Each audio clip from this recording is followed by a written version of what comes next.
My name is Keala Whitfield. I've been married for 3 years to my husband, Jason. We have 2 kids. I have 2 stepsons who are 9 and 11, boys, which is super fun.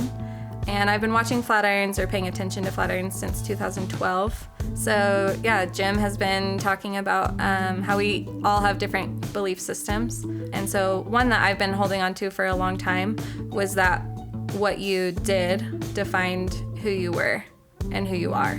Probably around high school age, I grew really angry at the church, at organized religion, at Christians.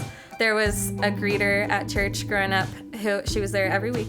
And every time we walked in, our family would walk in and it was like, oh my gosh, it's so good to see you. We haven't seen you in a while. Like, just things that are supposed to come off as nice. And I just would clench my fists and she drove me nuts. It just felt very fake. To me, it looked like every Christian I knew was performing. Like everyone was wearing a mask. And so I really started to gravitate towards this other side where it's like, well, these people probably aren't Christians, aren't that interested in Jesus, and their life is a mess, but at least they know it. And so I totally immersed myself in that. And it turns out they're looking for love, acceptance, and worth too, and a sense of identity. That crowd came with a lot of parties and a lot of drugs and a lot of hooking up. Like we would do acid for a whole weekend, just hang out all weekend long, several days.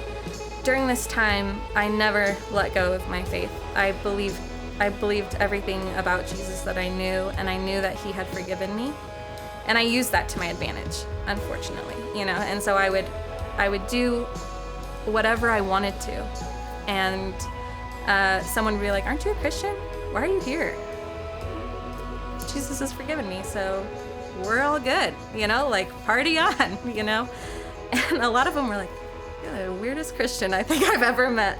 I've never dropped acid with a Christian before. So I just claimed them as my own and just wanted to be a part of their group, and I wanted to be accepted by them. Things began to change. I met this couple, actually. Their names are Buck and Tara, and they ran a skate ministry. Just super rad people, and they had a past that looked a lot like mine. I talked about having struggles with a cocaine addiction, and he told me, he was like, I never said I had a cocaine addiction. I just liked how it smelled. And I thought that was really funny. So I was like, okay, so you get it. And also they had embraced this idea that they were made new. They had a new identity, a new nature, and they were holding onto that and living out of that space. And so I just had this like the aha moment of I can be around these people that I've been around this entire time, like my friend group, and I can talk about Jesus with them, but I don't have to participate in what they're doing.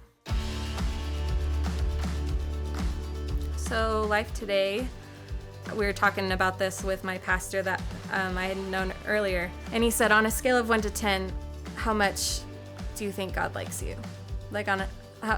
Where are you at with him right now? And on that day, I think I was like, maybe a 6. I messed up, a little while ago. And he was like, there's no scale. The scale doesn't exist. 1 to 10. He's not testing you. He's not rating you on a daily basis. It doesn't exist. So let go. Let go of that. So that changed everything.